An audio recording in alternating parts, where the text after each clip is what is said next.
Malchus that we've learned Adkan were wondrous documents.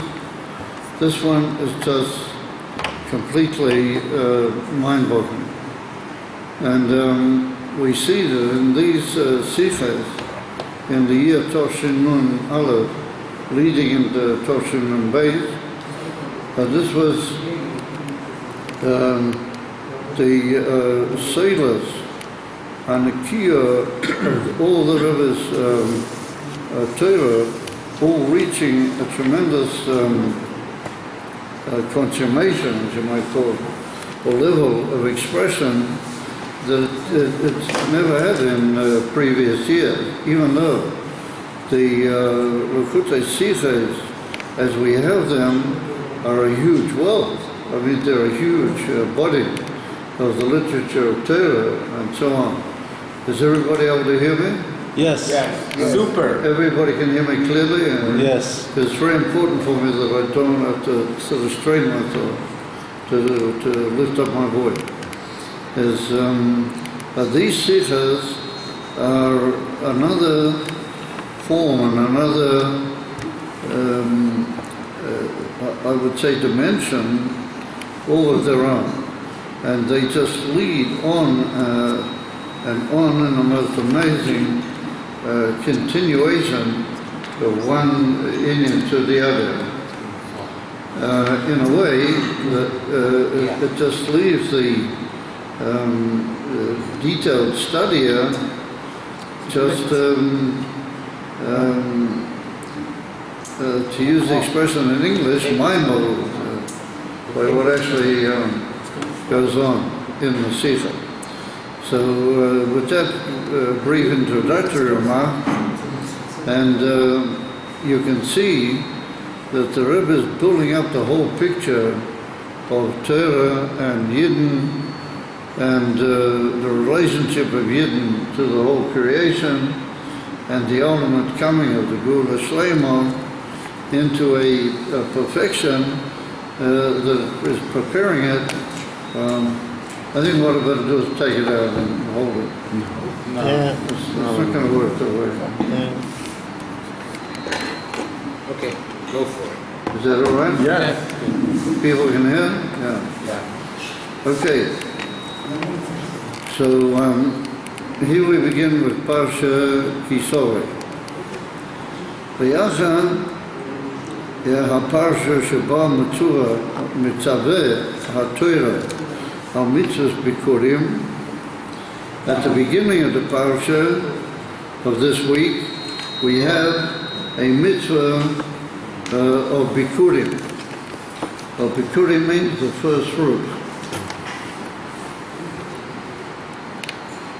Well, it's a mitzvah, as it brought down in the great Poskim and the Rambam and the Mishnah in Masechta Bikurim, that the very first fruits of certain fruits, not all fruits, only the Sheva, Pela Shevahem, Nishtabcho Eretz Yisrael, the special 7 species that Eretz Yisrael is especially praised for, and only the best of those fruits, and only from areas in Eretz Yisrael where they will produce the best fruits. For example, if somebody had a orchard of the 7 minim in the mountains or something like that, and it grows rather in difficulty because of the weather conditions or the rocks and the soil, then you're not mechuyev to bring bikurim. Bikurim is only from the choice fruits which Hashem has given us in Eretz Yisrael. So therefore, says the Rebbe, that after the Torah tells us, but we'll talk more about that in detail, the mitzvah of bringing bikurim, misyacheses ha-Torah barikas l'klolos kiyum ha-Torah u'mitzvah shenetzavu am Yisrael. That following the mitzvah bikurim, we see several portions, or what we call sub-parshiyas, in the Parsha Be'evan Klali, where the Torah refers to all sorts of statements which lead to the stirring up of Am Yisrael in its relationship to the whole of the Torah and the mitzvah, until the parsha completes with what we call the Teichacho, how do you call it, the retributions, and at the end of the retributions, it's written in the Torah, Eile Divrei HaBrit. These are the words of the covenant that Hashem made with Yidden Beneged to Kol HaTorah. Milvad HaBrit, it's written over there, apart from the brit that he made with them at Shiur. What Shiur was referring to Mount Sinai, but that's where the Matan Torah. But there was a brit made over there on Shmiras HaTorah. This is another brit, but as Rashi explains, it's a brit which involves a threat if you don't do it. And that's a special type of Shavua. A special type of... Weiter. Good. Thank you so much. Keep going, keep talking. Good. Can people hear this? Hear it? Oh yeah. Yeah, better. I just can't shout, I can't lift my voice. So it's written over there that Eile Divrei HaBrit. So it's not the time to go here into all the details of what was the contextual difference between the brit after the Teichacho or in the Teichacho compared to the brit that there was at Sinai. But it's a different form of a brit. It's a making of a covenant in reference to all the Torah. Yeah, Ushmatim, this is the last word in the parsha.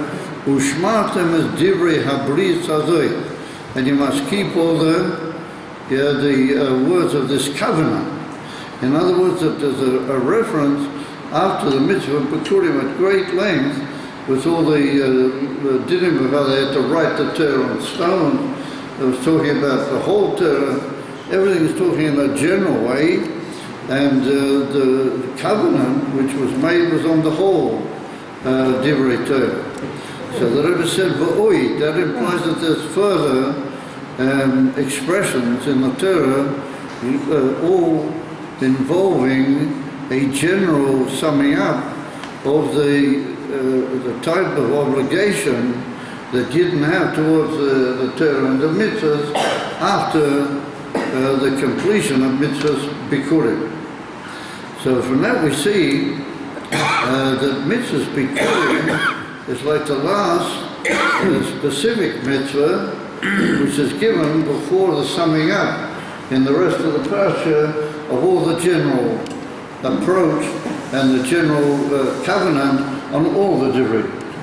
But that would tend to lend a certain impression that the mitzvah of Bikurim is like a final summing up in a way of all the mitzvahs, and that's like a presentation of all that the mitzvahs represent in a general way, and then a summing up on the part of Hashem of the whole covenant with the whole Torah.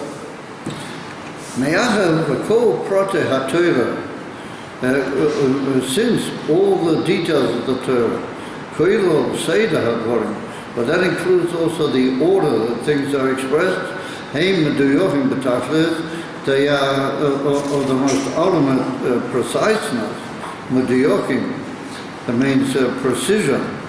Yesh lahasik mikach, there is to draw a conclusion from that, Kayam Kesha Hodu, that there's a very close and binding connection between mitzvahs Bikurim, L'Klolos HaTorah, since that's the way the Eibishter made it, that the finality of all the mitzvahs is represented in Bikurim, and then this general survey of the whole type of covenant that Yidden have undertaken towards the mitzvahs, that would tend to indicate that Bikurim has in itself a reference and a connection with the generality of the whole Torah and the representation of how Yidden relate to the whole Torah in mitzvahs Bikurim.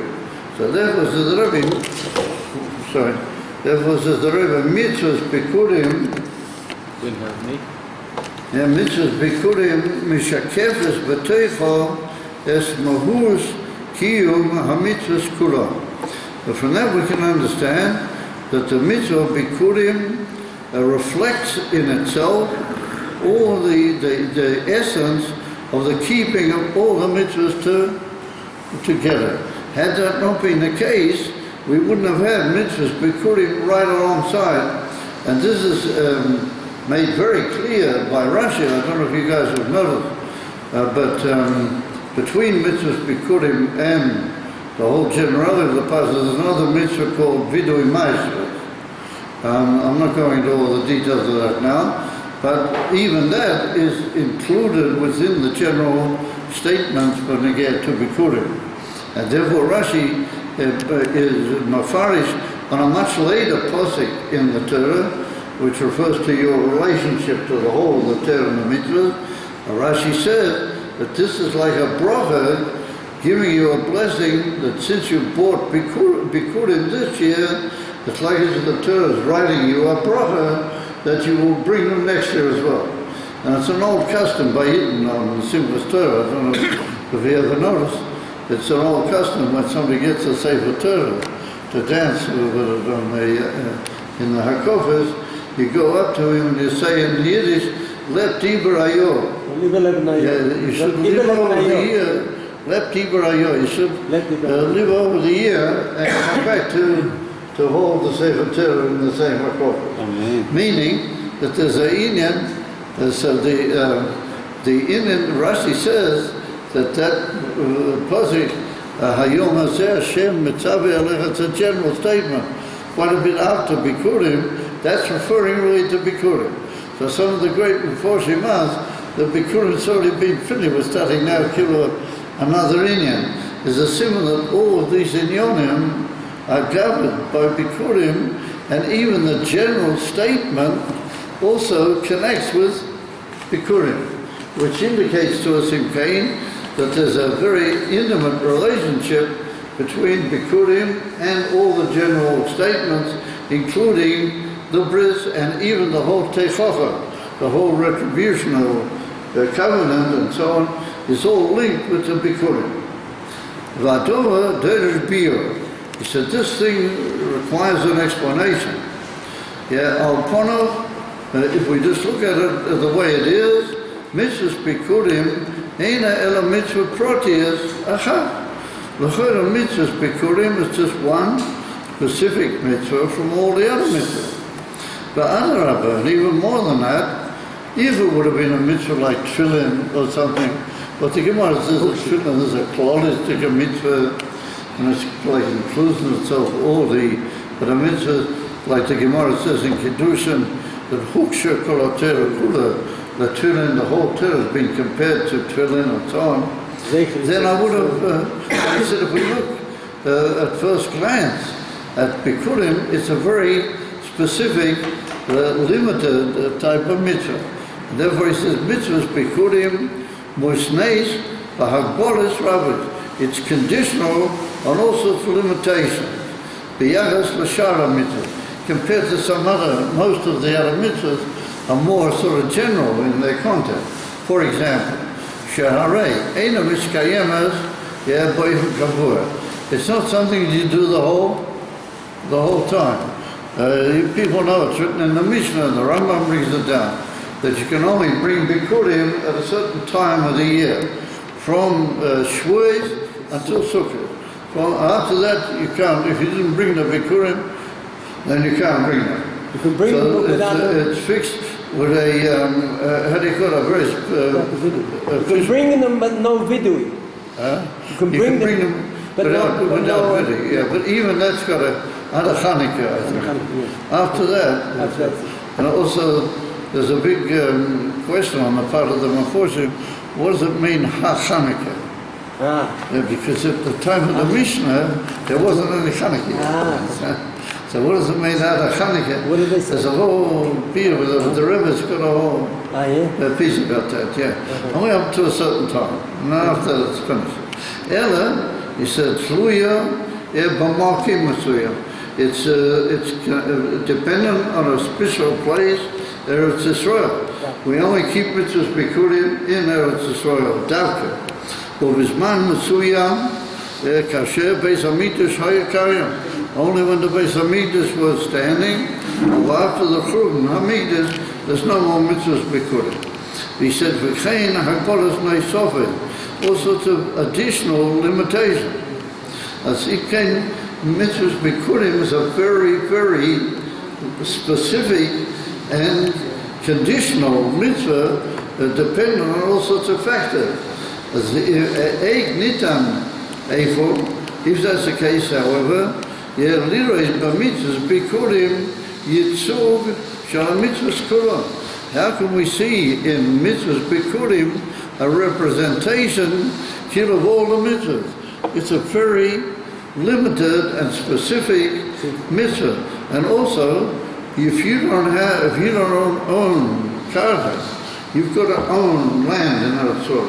If you don't own land, and you're just like a foreman on the land, or you're working land that you've rented from somebody, and so on, then you can't bring bikurim. It's only if it's your land. And like we said, it has to be a good piece of land, and it has to be very choice fruit. So mitzvahs bikurim seems to be something very, very specific. How can it be like a lead-in to the bris of Klolos HaMitzvah? To my Cain, says the Rabbi, in the same way, Yesh lahovin gam v'negeh l'shem ha'parsha. Arei the shem of the parsha Tavo. Come in, or enter in, that's the name. And the Rabbi brings there a very interesting thing, that all the Sifrei Lubavitch all refer to the parsha only as Tavo. And so it is in many Chumoshim. However, the Torah, in his great work, the Torah was the first great codifier of all the laws before the Beis Yosef. The Torah brings that the name of the parsha is Ki Tavo. And the Rebbe's got a footnote where he says it's a difference. If you say Ki Tavo, when you will come into the land, it could be referring to certain things that have got to do with mitzvahs bikurim coming into the land. That's what on it. You can't keep mitzvahs bikurim, only have to have conquered and settled the whole land. But the word Tavo, just on its own, implies just coming into the land without anything else. So the Rebbe said that's a bit strange, because just entering Eretz Yisrael, just stepping off, the Yavin into Eretz Yisrael, doesn't really mean anything yet. Once you've entered the land and you've got certain conditions, then you have to start keeping the mitzvah. So the Rebbe said, what's this word Tavo, which that seems to be the name of the bikurim and all the covenants and everything. What's that got to do? Thanks, Yeshua. That's got to do with it, but it doesn't seem to sort of lead anywhere. It's like a general term. Shema shekol parsha mevateh I'm sorry. Shem shmo shekol parsha mevateh es teikna hakloli. The name of every parsha expresses the inner content and the general content of that parsha. Ayesh lahovin, then we need to understand keitzad b'milas toveh. How is it that in the word toveh mitbatei teikna shel mitzvahs bikurim v'shar mitzvahs haTorah? How is it that Tovah expresses to us the inner content of the mitzvah bikurim and all the other mitzvahs? All the other mitzvahs are referred to in the general statements thereafter. Haloi habiyah v'knisa la'oret l'eretz Yisrael eina ela hachona v'agdoma l'kiyum ha'mitzvah. When the Yidden walked through the Yarden and they stepped into Eretz Yisrael, that was just the beginning. That was like the possibility that they should be able to keep the mitzvah. But they haven't started yet. And a lot of them have different conditions under what do you start. So that was the Rebbe, Eina l'chona v'agdoma l'kiyum ha'mitzvahs, to keeping the mitzvahs. Amatchil li'achar ha'chanisa l'Eretz Yisrael. After you've already gone in, then the different conditions which lead to you keeping the mitzvah. Yeah? Ach, says the Rabbi, Ein lo shayches l'choyre im kiyum ha-mitzvah atmo. It wouldn't seem to have any connection with the actual keeping of Bikurim, for example, on its own. It's a meaning of Bikurim, because as we know, Rashi tells us right at the beginning that until you've conquered and divided the whole land, you can't keep mitzvahs Bikurim. So just coming in on its own doesn't lead to mitzvahs Bikurim yet. On the contrary, it took about 14 years.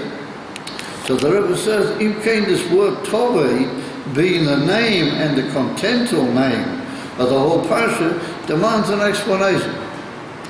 So, we're getting to it. And you should realize that there's an amazing Ramban here, what the Rebbe brings to the Ramban in the footnote. And the Ramban's got a minhag in his great Pirush al-Torah, that everywhere where there's like a general change, he sums up what is the generality included in that change. He said, he started a new sefer, he said what was like the general message of the previous sefer, and what's the general message of this sefer, and so on. So the Ramban writes here that after mitzvahs Bikurim, he begins, that's the siyum of Moshe's giving all the mitzvahs of the Torah. After that, until the end of Sefer Dvarim, he doesn't add any mitzvah, except for Hakel. That's very interesting. That we're holding Vashnas Hakel. Hakel is one Yitzim and a Klal. Hakel is itself a sort of mitzvah Claudius, but ain't kind of want him to go into the whole thing.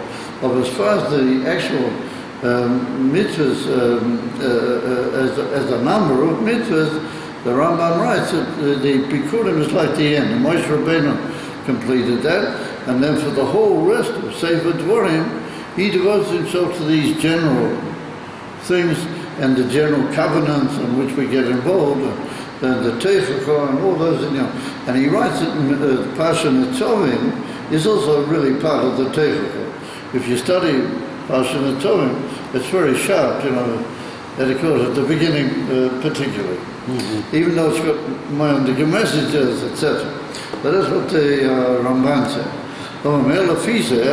It follows that Pasha Bikurim, the mitzvah of Bikurim, and all that's got to do with it, like complete the whole Moshe's undertaking of the repetition of the whole Torah.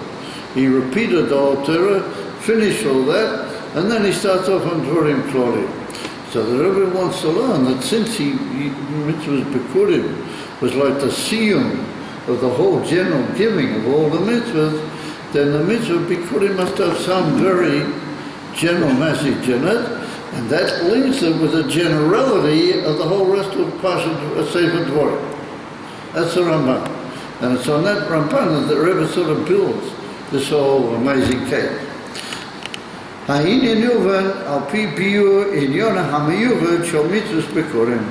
understand all this, we've got to understand what is the very rare miyuchad inyan of mitzvahs bikurim.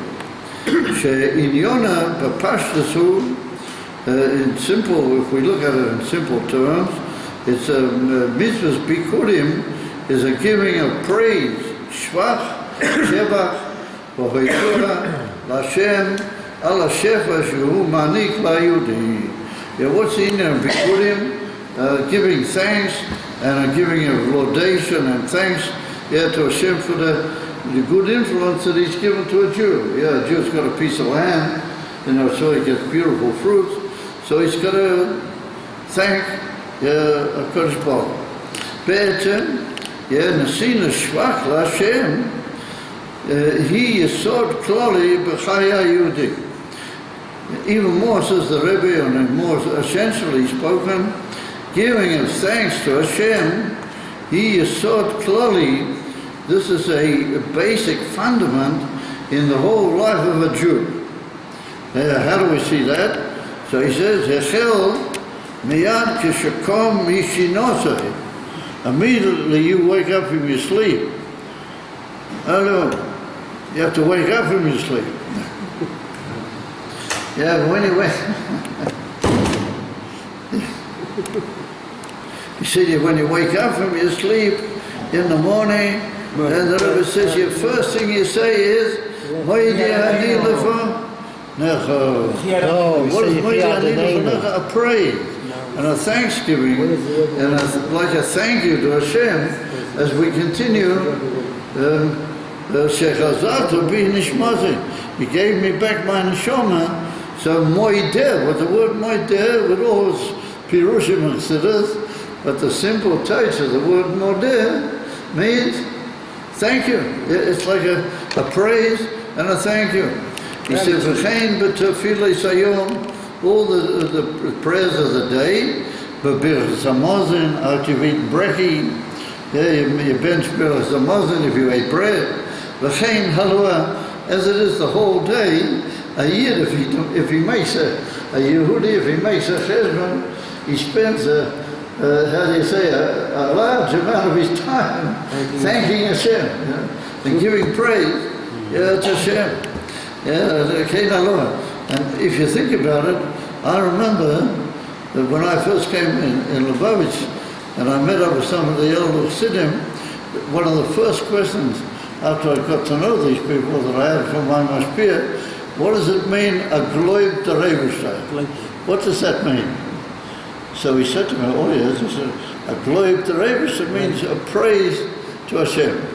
But in the old Russian Yiddish, if you ask somebody, a Yid, how are you doing? He says, a gloib to Rebishtai, not Baruch Hashem. Baruch Hashem's Hebrew. But in Yiddish, a gloib to Rebishtai means, that he called a thanksgiving to Hashem. And I kept hearing this expression. Gloib or gloib? Der Eberster. Gloib or gloib? Yeah. Gloib is belief. Gloib, I think it is. Gloib, yeah. Gloib is praise. Geloibt. Geloib means praise, yeah. Geloib. Geloib der Eberster. I asked, I hear on all sides this expression. So I remember asking my mashpia, what does it mean, a gloib der Eberster? I don't know. He said, for what? A year the whole time praising Hashem. You ask him what's happening or how's it going, But he says a gloib to Rebishter. A gloib to Rebishter means thanksgiving to Hashem. So the Rebbe says, Afila, and here the Rebbe makes an amazing point. The Rebbe says, Afila eitzel umas ha'olam. Even eitzel goyim. This is the amazing thing. Ha'ma'aminim b'Hashem, if they only believe in Hashem, Kayam ha'inin shel haidu al Hashem al chasodo. They also have a certain number of prayers or things that they say with the children or in public or whatever. They thank the Eibishter for his chesed with them. So they also have their organized and specific ways that they thank Hashem. So the Rebbe makes the point in the footnotes that it comes out it's an inyan clearly by the creation, not looking at what level you are, that everything gives, as it were, a thanksgiving to the Eibishter. And you've got nowadays this thing called Pirkei Shiur, that's based on certain Maimarei Chazal, and certain Medrashim, and even the Zohar HaKodesh talks about it. They're all the Bria. It's just the whole time thanking Hashem and praising Him. So it follows what he said, that everything praises Hashem. But Frat Hadov Mudgash Lo'er Teres Baal Shem Tov. The Rebbe said, in a specific way, this becomes more emphasized in the light of the Torah of the Baal Shem Tov. It's very interesting to notice that in this Sikha, the Rebbe mentions at key places both the Baal Shem Tov and the Alter Rebbe. And towards the end, he mentions a small part about both of them together in connection with Chayil, right near the end. But right through the Sikha, you can notice that he refers to the Baal Shem Tov and the Alter Rebbe. So he says that this is particularly brought out and emphasized in the Torah of the Baal Shem Tov, that this has been explained through the Alter Rebbe, Eino inyan chadpa, the creation of the whole world, through the air, the whole universe, through the Eibishter, is not a one-time phenomenon. It's not something that's happened once and then was completed. Ela habriya mishchadeshes v'kol regeva. The bria is becoming new every minute, every moment. That's not good. that's good. Yeah. It's coming new every moment. So the Rabbi said, come to us, that the Eibishter is creating the whole universe every minute. And I once heard from one of the big Siddim, and he said, the Eibishter is not mechuyev to anybody. He was mechadish now, this moment, but he's not mechuyev to be mechadish the next minute. He doesn't know you anything. You owe him, but he doesn't know you anything. Is it a miller who says that in the next moment it's going to be some problem? It's not working. It's working. You don't want that. Dials, maybe. The dials, adjusting everything. Go ahead. Go ahead. I was under the impression that it's working. It has been working. We'll let you know. I did. It has been working, yes. It's Better off without it. some sort of discomfort. What's working? So he said that the bria is mechadeshes before regeva. Rega, I didn't mean to drive anybody away. No. It's so every moment it's a new creation. So the Rabbi Harei b'vadai sheyesh lahoido is l'Hashem oiven tmidi. You have to whole time just keep thanking Hashem, because the Rebbe says that the lashon of the Alter Rebbe is that every moment. It's not every day or every hour, but it's every moment. But if he said every moment is a whole new universe.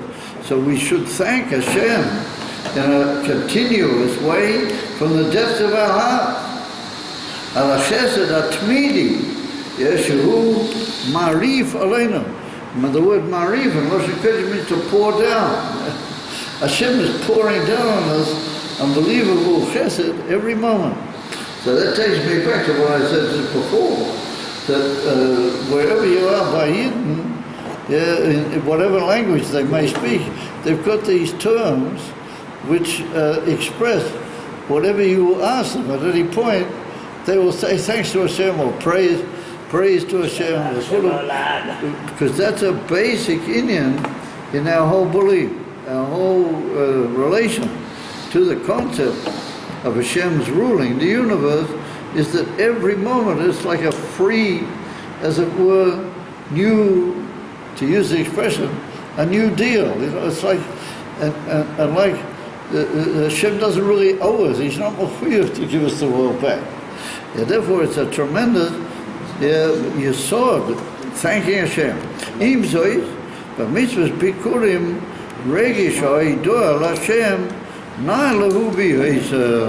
He said, nonetheless, in the inyan of mitzvahs bikurim, he says the regish of thanksgiving to Hashem is na lehu bi. It's not working because it's becoming a bit of a problem the whole time. People are moving it around. That's my problem. Is it? It's not working? No, there's no power. Huh? There's no power. There you go. Do we have to have it? I thought it was working. It was working last With static, lots of static. Huh? With lots of static, much static. It's good. It was fine. You can't hear anything. No, we heard fine. We're all pretty close to you. I mean, I don't know. This is not working. We hear without it. We hear you good without it. I can't tell because of my hearing. I can't tell if it's working. It's good. It's good, yeah. Leave it. I want to be in a situation where I don't have to shout. Yeah, I If understand. I have to shout, I can't keep on. So we'll all move closer. So anyway, Get a megaphone. I see. Why? Because it's so excuse me. as the Rebbe says that the mitzvah of bikurim,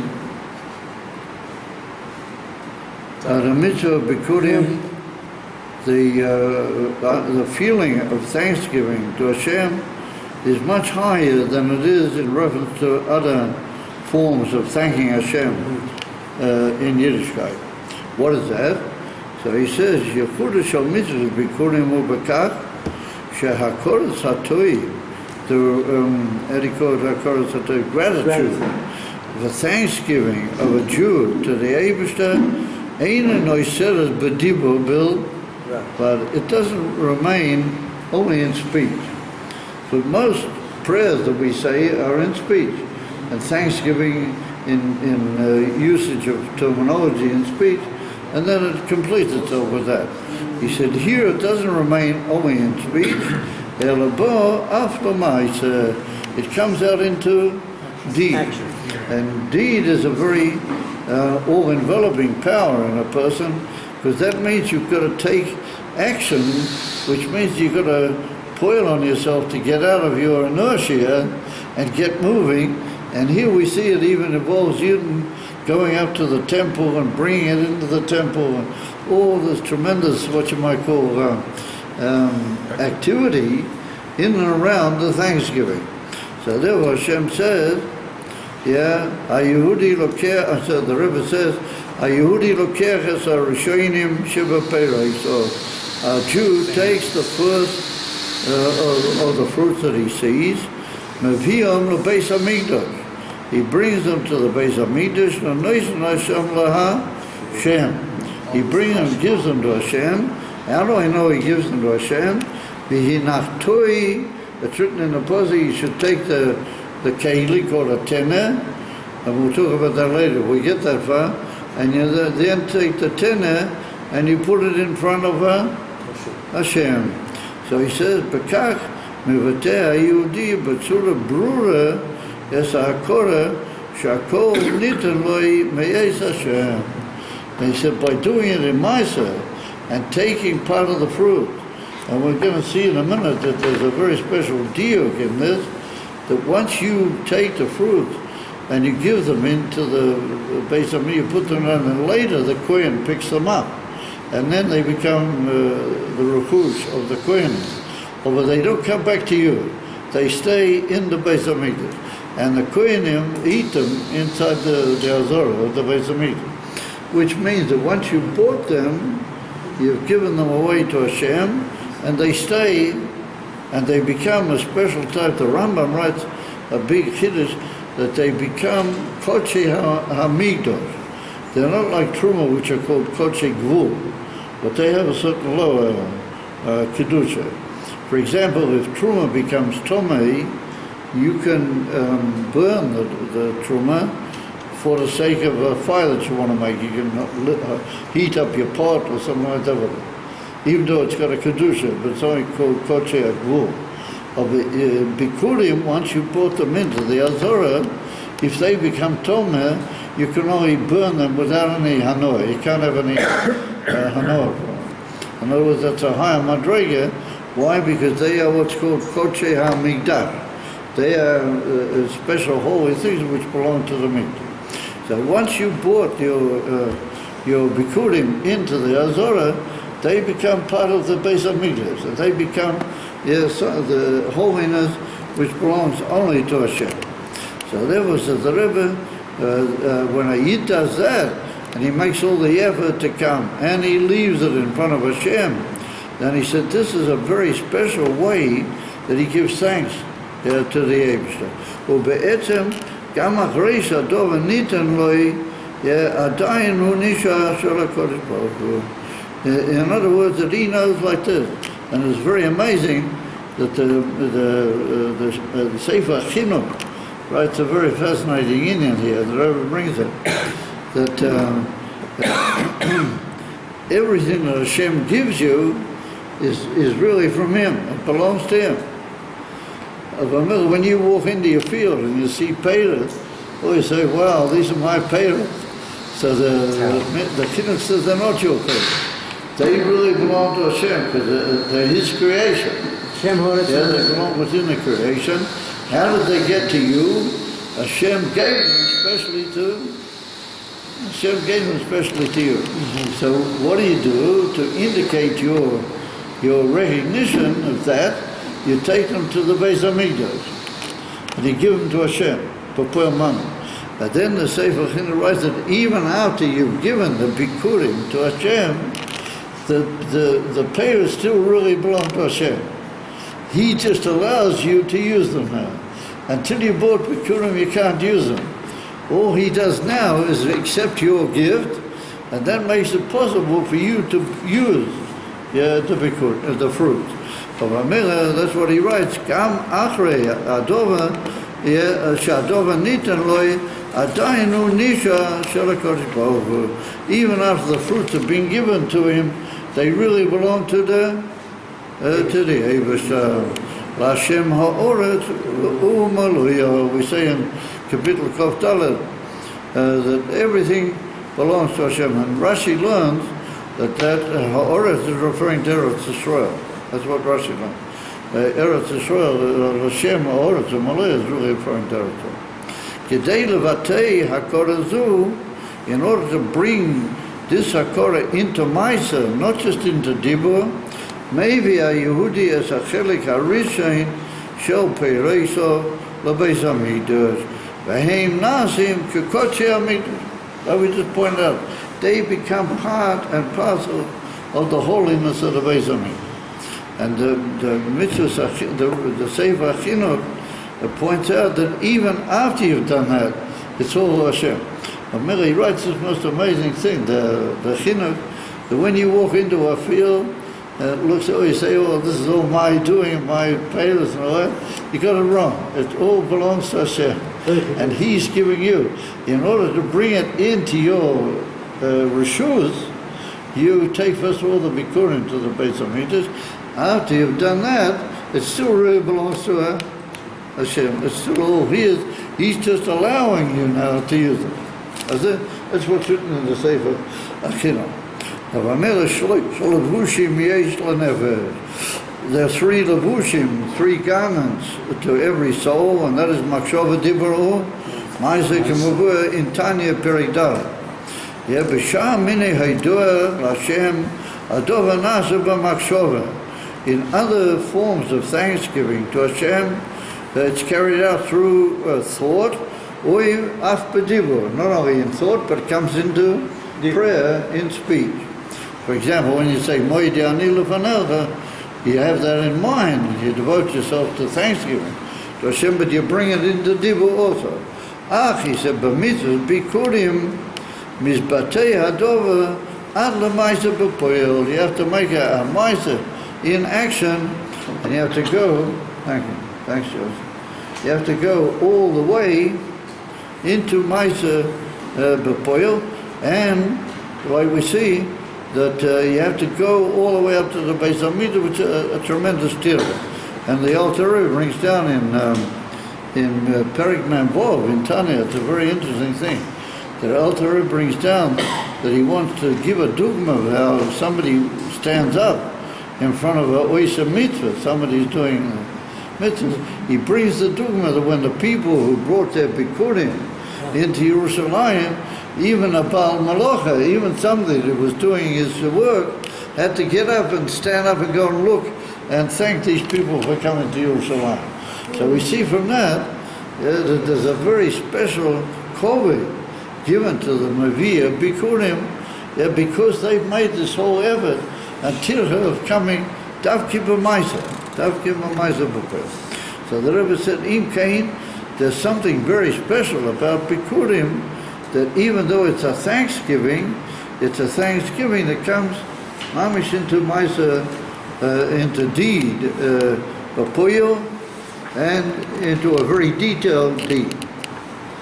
Oh, so now the Rebbe is going to get on to another general theme, and this is a very, very complex sikha, but we'll do the best we can to learn as much as we can. And that's like this.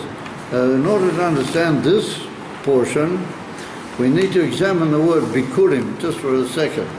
The word bikurim is basically from the word in Hebrew, b'choya. And a b'choya means a firstborn, which means that a bikurim is like in Peiros and in Yonim, products of the land, it's like they call it the firstborn. It's like the the first fruit. And right. there's an interesting lashon in the Mishnah. I think it is in Trumas, not in Bikurim, but in Trumas, where it says that Bikurim is like a firstborn of all the things in the land. That's why we bring them to Pesach Mikdash Bikurim. So therefore, the inim from Bikurim, Penimis Inyonai, represents a inim from firstborners, which represents a very special type of importance and speciality of position. Can everybody hear me? Yes, fine, it's good. So this is not working, is it? No, go. No. Fine. Okay, so he says like this. Maybe the microphone would. Anyway, he says like this. Chazal Oimrim, our sages teach us, Shagam Am Yisrael Nimshalu Lebikurim. The whole Jewish people are referred to as Bikurim. In other words, that the whole Jewish people are like the first fruits of the whole creation. And not only they're the first fruits, we're going to see that they're like, as it were, the aim of the whole creation. It was for them that the Eibishter principally created the whole world. Ukoloshan Aposik, ki v'choyra b'ta'eno, b'reishiso, ro'isi aviseichem. That's a posik, I think, in one of the Nevi'im. I think it's in Isaiah or maybe in Yeshaya, no, I've forgotten. But I've seen your fathers like the first fruits of the fig. But apparently the first fruits of the fig are special in some way. They're fast or they're very strong, I don't know exactly what. But the Novi compares the fathers of the Jewish people to the first fruits of the figs. He said, Mahave Mahuson, says the Rebbe, shall be kurimu, the very essence of what it means, first fruits, Shahina Rishoinim. They are the first, Shekodmu L'chol Shari Apel. And therefore, they're called Bikurim, because they are the first, but not just amongst the first, they are the going first of all the other people. And like Rashi brings down, that when a person went into his field and he saw the first fruit coming out, that certainly had to tie on it a piece of rubber or a sign so that he should know that that's, and he would say, Harazel Bikurim. For wood, because that's got to be the first, that he calls, it's got to be Mamish the Kadmoi, the Kolapeir. So Rebbe says the Rebbe Bikurim Niloshen B'choyer. In other words, from that we see that even in fruits, the word Bikurim doesn't depart from its root word, which means a firstborn. And what's a firstborn? He's not just amongst your favorite children, but he is mamish the Kula. He's the first one. Preferred. Huh? Perhaps Right. preferred one. Right. He's the first and only. But Kamoy Cain, Af Yisrael. The same with the Jewish people. Heim HaRishonim Shekodmu, Ulamayla Mehabriya. Says the Rebbe, two things. He says Yidden were primordial, and they are beyond the whole meaning of creation. And the Rebbe brings here a medrash, Machashavton Shal Yisrael Kodmo L'chol Tavo. There's a medrash, and there's also a Gemara in Masechta Pesachim. I think it's tough non Dalad or non Vov or non Zayin, but in that area in Masechta Pesachim. But the Gemara, and also in the Medrash, it's a bit more barichas in the Medrash Rabbah, that there's a whole thing where the Medrash says, or the Gemara says, that there's certain things that they were like primordial to the Olam. You know, they were prior to the actual creating of the world. They were already made by Hashem. And it's brought down amongst them Torah was called Olam, and also Yisrael. Called them? Yeah, Yisrael is amongst them, the seven altogether. So then the Medrash and the Gemara ask a very fascinating question, and they ask the question, who is the first? Who is the first of all the seven? First of the first. So the Gemara says, Torah and Yidden. Torah and Yidden. So the Gemara is not satisfied with that. And the Gemara said, oh, Very first. who is the first amongst Torah and the Yidden? So the Gemara says that Yidden, Machashavton, Shal Yisrael, Kodma L'Chol Dor. That the thought and the plan of Hashem and the Ger to Yidden was primordial to everything. And so what does the Gemara bring a raya? That if you look in the Torah, it's written, Tzav es b'nei Yisrael v'amata aleihim. So who's commanding who? So the whole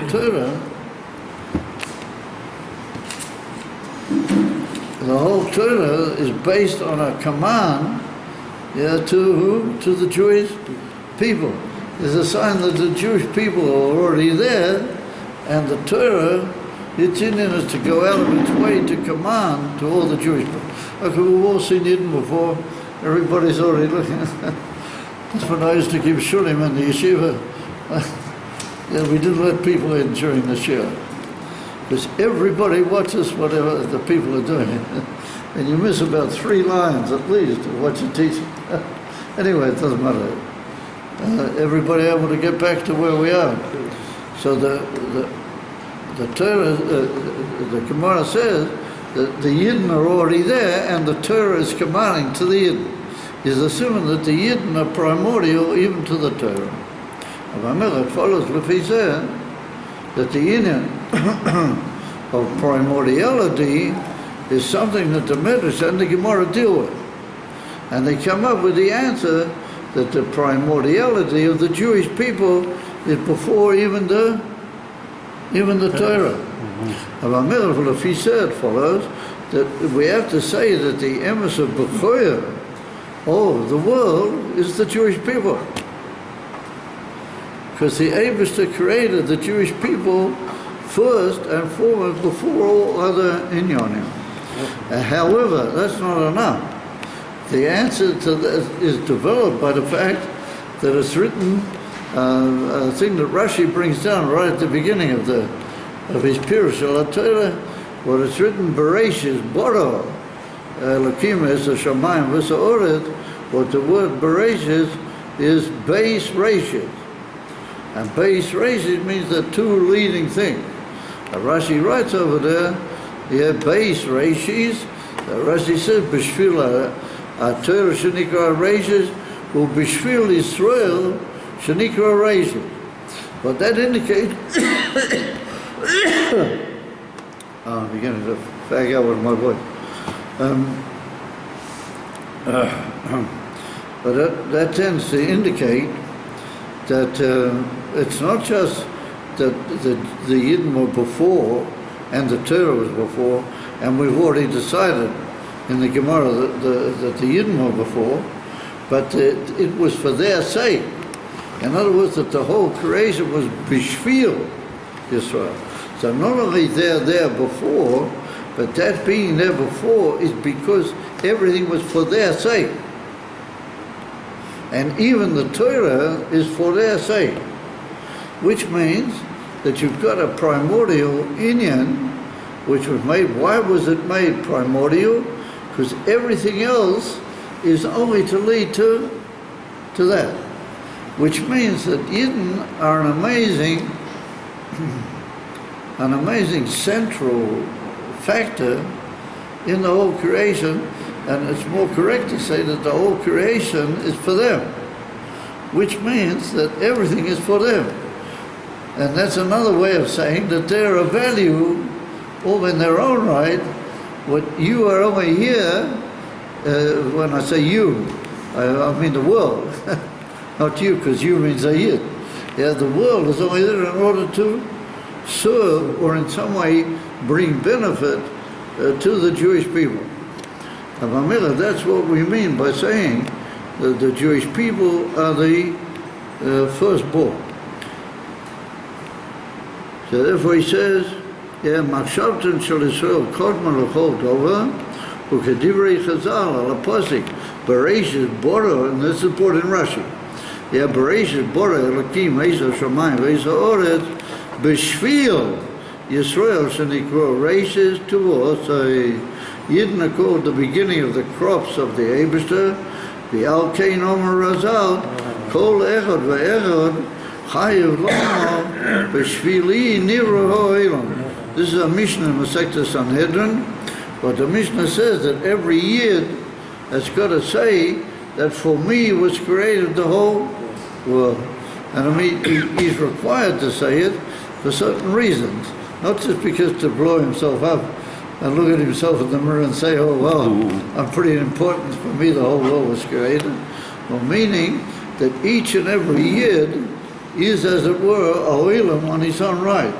And since each and every Yid is like a oilam, b'fnei atzmai, then the whole of the oilam, was literally, he was created, for the sake of the whole world.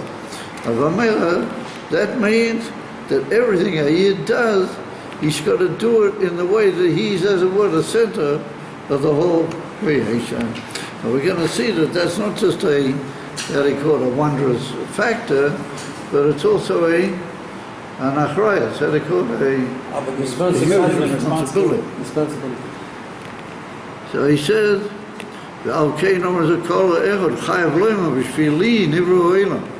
Al kol Yehudi ladas, every Jew has to realize שבשבילוי בלבד, כאדם פרטי נברא העולם. That's what I said. Every year is like a separate universe. For him himself, the whole world was created. And to all the Yidden together, all make, as it were, a generality, for which the world was created. But that does not take away the individuality of that in it. And that's what the Alter Rebbe brings in Tanya, in Perek Nun Aleph, where the Alter Rebbe says that B'shvili Nivra Ha'olam is a responsibility that everybody says. B'shvili Nivra Ha'olam, that the world was created for me. And the Alter Rebbe points out that all creation goes through every year. And he's got to be Makabel, Malchus Shemayim on himself. And through that, he brings the whole world back into being. Each and every individual year. So that's the union of B'shvili Nivra Ha'olam. But that's already broadening a bit to embrace also the responsibility. Ha'mayafyen is mitzvahs bikurim. Another special thing which is typical of mitzvahs bikurim, who havo'osam le'Hashem. Not only the fruits are the firstborn of the whole crop, but they have to be brought to Hashem. Kamei Cain, he says, Gam b'nei Yisrael, bikurim shel ha'olam, they're the firstborn, and therefore they're the first fruit of the whole world. Makoimam u beis hamikdash. Therefore the Rebbe says that a Yid belongs in beis hamikdash, and that's the Indian, hinachtoi lifnei Hashem Elokecha, in front of the Eibishter, your God. Mishum sha'af, sha'yehudi nimtza b'olam hazeh, b'guf gashmi, even though he's in this world and he's in a guf gashmi, ach ike metziyusoi hu davke ha-neshama shaboy. The ike of a Yid is, after all, his neshama. Shenimtzas tomid lifnei Hashem Elokecha. The Rebbe says that a Jewish neshama is always in front of the Eibishter, or with the Eibishter. Sha'arei neshama hi chelek elokam mimayel, which means that she's a portion of the Eibishter, which means that she never actually separates from him, even when she comes down in this world, because she's still part of him. Azim Cain, a Yid is always lifnei Hashem Elokecha. Like we made the point before, when you bring Bikurim, they stay there, and they remain, which means that there must be some aspect of a Yid that he's always with Hashem Elokecha. So the Rebbe said that's the neshama, and in the Siga Bifnim, he says that the perfection of that is the Yechida, because the Yechida Sheba Neshama no matter where you are or what you're doing or what might have happened to you and what's going on, over the Yechida remains one and united completely with the Eibishter.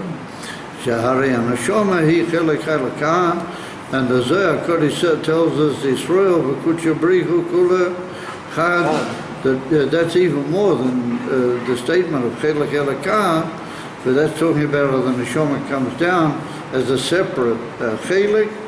Here, when we say Yisrael, v'kutsha brichu kula chad, we mean that it's all one piece, and of course the Eibusha and the neshama are all mamish one together, despite the fact that it became a chelik. They're all one and part of the whole union. So therefore, me'arav ha'kesher bein Yehudi la'kodesh baruch hu kesher atzmi. But I think we should make just one point that the Rabbi makes when I get to this lifnei Hashem Elokecha, that the word lifnei can also mean to the pnimius of. The simple touch of the word lifnei means in front of. But a more pneumistic way of touching lifnei means, as it were, within and partaking of the pneumius. So the Rebbe said that the union of Bikurim not only indicates how Yidden are like the first purpose of the whole creation, in addition to that, it indicates that they're always with Him, and they're always united with Him, and that's what it means, Yisrael, v'kutsha brichu, kul echad, that the Eibishter and the Jewish neshama, even after it becomes a chelik, which means that it comes down into the world, they all remain one, absolutely united entity, and that's the Lashon Pnimiyah. But the pneumistic understanding is that even when I remember the story that he tells, the Friedrich Rebbe brings it in the famous Kuntres, that he wrote once a Bocha who learned in Lubavitch, and he learned, a Zman in Lubavitch, and then he took a train at Pesach. He took a train on to his town where he wanted to spend Pesach with his parents. So he gets off at a certain place to change trains, and he went into the base of Medrash, and he met the Mencha probably or something like that, and he met there with a lot of elderly Yidden and other people. So they saw a Bocha, and they said, "Oh, Bocha, you come from the yeshiva. Yeah, sit down and tell us something that you learned in the yeshiva." So he said, "Okay, he doesn't like that." So they pressured him and pushed him. So he sat down, and he said that Chassidus teaches us that the neshama is a shtik poirei. The neshama is a piece of the Eibishter. A shtik poirei. That's a Yiddish way of saying it. It's a piece out of Hashem. So all these guys, their eyes all jump up. They've never heard of things like this before. So they said that, this is so tough, what on earth, There's not, a piece of Hashem is nothing. Nothing's a piece of Hashem. We're all created from Hashem. That's of a piece of Hashem. So they got all to Chuchit, and he was very, proud of himself. He remained with it. He said, "That's what I heard from the Mashpia." So one of the people in the shul wrote a letter to the Friedrich Rebbe. Yeah, you know the story. He wrote a letter to the Friedrich Rebbe, and he said, "This is what you teach these young boys." And he said, "This has never been heard of before." So the Friedrich Rebbe wrote the whole Kuntres Limud HaChassidus, or Kuntres, there's another one. Kuntres Limud HaChassidus, or Kuntres, I forgot what it is. Eilis Teres HaChassidus or something. As an answer to this guy. to this person. Yeah. And he points out there that you can't say that a Yid is a shtik poyer. That's what the Rebbe is trying to say, that not only chelik halakam imam, no Yisrael v'kutsha brichu kula chad, it's all one complete unity, even the way the neshama is ilamata. It's all one complete unity. That's a higher expression of Lifnei Hashem Eloi Kecha. Lifnei meaning to the pneumis of the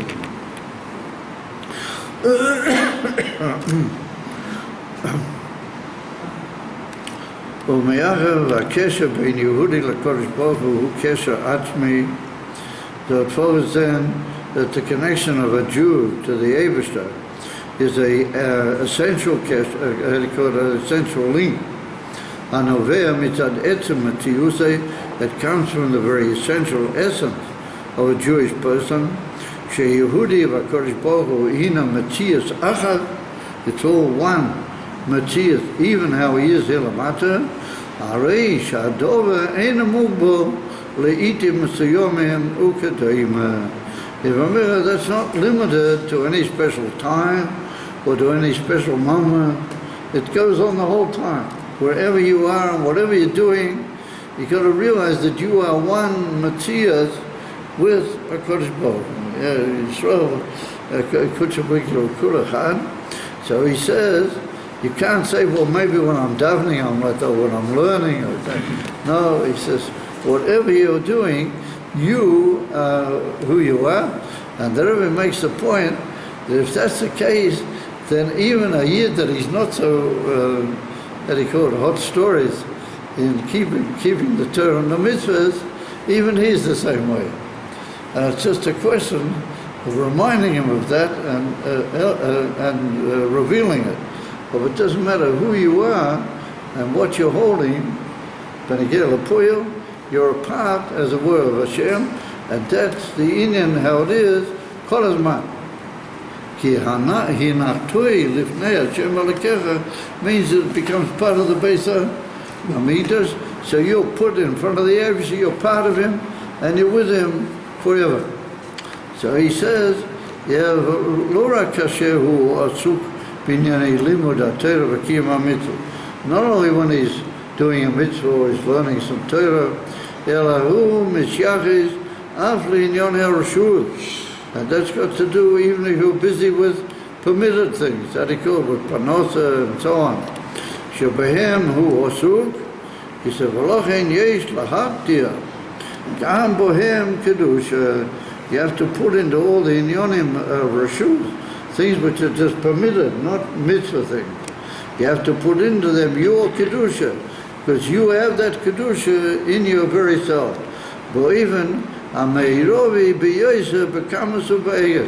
you got to put that kedusha into everything you do with the most fullest content, and both in in number and in quality.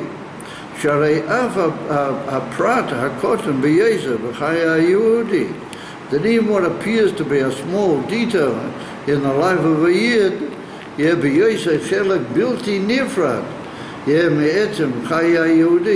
since it is something that is part of his life, even though it seems to be a small prat, and since it's part of something that can't be separated, then it's a thing which is united fully with the Kodesh Baruch Hu. Tzorich liya is matim l'matzav shel bikurim, animtoim l'fnei Hashem alekecha. Even if you're doing just an ordinary Gafne thing, you've got to do it a Yiddish way, and you have to do it in the way that you are the firstborn, and you are, as it were, you're the tachlis of the whole world. It was for you that the whole world was made.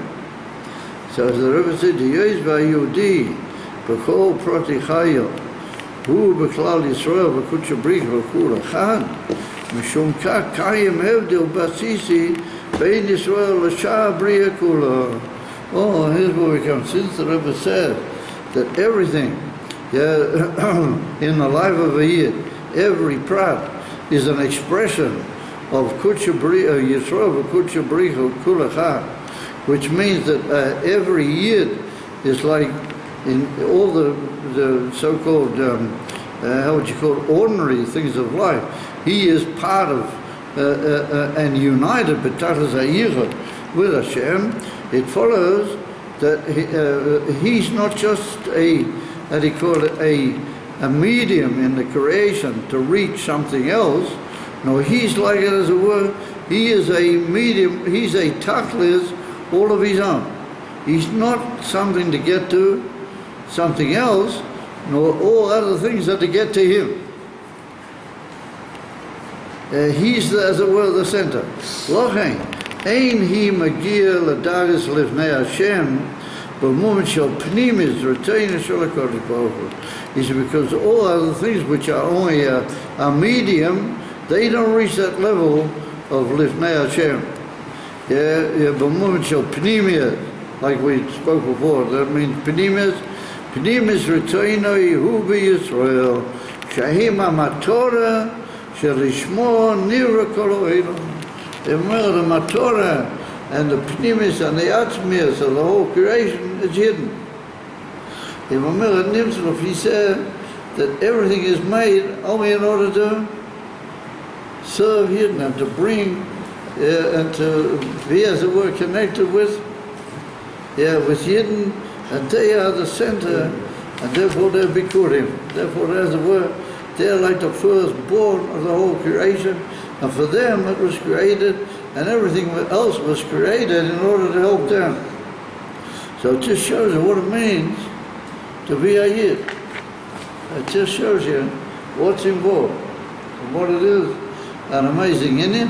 Yeah, therefore, everything else in the creation is a emtsoi, how do you call it, a medium in order to get to a goal. If you're a Yid, you are the goal. You're a goal in your own right, and not you're a goal in your own right, you are the goal. You are the center against the creation. And that's what it means, the center in the sense that everything is only for you. But when a Yid understands that, it takes on a whole different mashmoyas, what his life is all about. And so therefore, we see that the whole Thanksgiving that Bikurim represents is a much greater Indian than just giving thanks. But it's like two halves meeting up again. And since a Yid is Lifnei Hashem Elokecha Baruch Ni Dvar, that everyone, the Beis Hamikdash is standing, he's got to go into the Beis Hamikdash, because that brings him back to his other half, or to his real, as it were, other half, and he links up with his real, as it were, partner, through which he becomes one with that partner. And Amila, in this Zman HaGolus, the Rabbi later in the Sikha makes it that we can't really have that in its complete perfection, only Baruch Ni Avodah V'Avona. When the Beis Hamikdash is standing, then that reaches its full mashmois, afilu b'pashtas, that you come into the Azorah and you put down your bikurim. What you are really doing is bringing your etzem mamahuz of yourself and linking that up with the etzem mamahuz of HaKadosh Baruch Hu.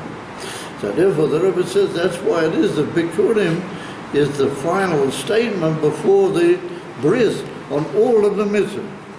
Because if you don't know that, and you don't know the pnimis of mitzvahs bikurim, you don't know what the whole secret of the creation is about, and why it is that since a Yid is a center of the whole creation, therefore Hashem places on him, as it were, the task of revealing his unity with him in the whole creation.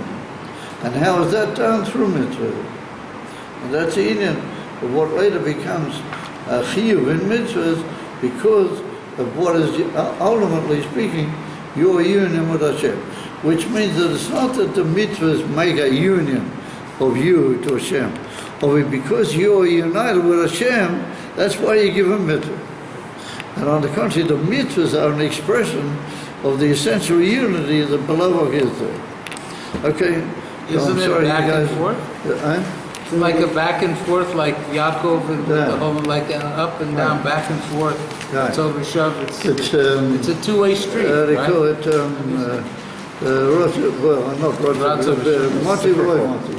Yeah, up and down, give and take. Reciprocal. In other words, Hashem takes you, and then you have to reveal that having taken you, you have to reveal it in the world. But if the helik of HaKadosh Baruch Hu is within us, shouldn't we be able to tap into it? So that's the reason why he gave us an Evshapam, that he wanted it should come through over here. But just, hitbananud, to meditate, that kind of thing, shout out, It requires a lot of work. You should be able to listen to yourself and find truth. Well, that's why the big Siddim, the historian Malchus Diburim, one of the big Siddim, that he came in to I think, visit somebody in the Rabbi, and he asked if that chair he saw in the garden, if nobody was using it. Nobody. He sat down on the chair about 12 o'clock noon. And in those days they used to tell him about 5:15 was the time for minutes. And all of a sudden, the Friedrich Rebbe was going to Cheder. He was coming back. He saw him sit down. Then when he was coming back from Cheder in the evening, he saw the guy still sitting there. And he said to him, you have to go into... So he said, Uya Mincha, he put on his hat and he went like a light. So he couldn't say he was asleep, because as soon as he said the word midnight to him, he woke up. He thought he wasn't asleep. So what was he doing? What you were doing? It seems so important, but we don't take the time to do it. See, Nobody takes the time. We lost It's there. It's very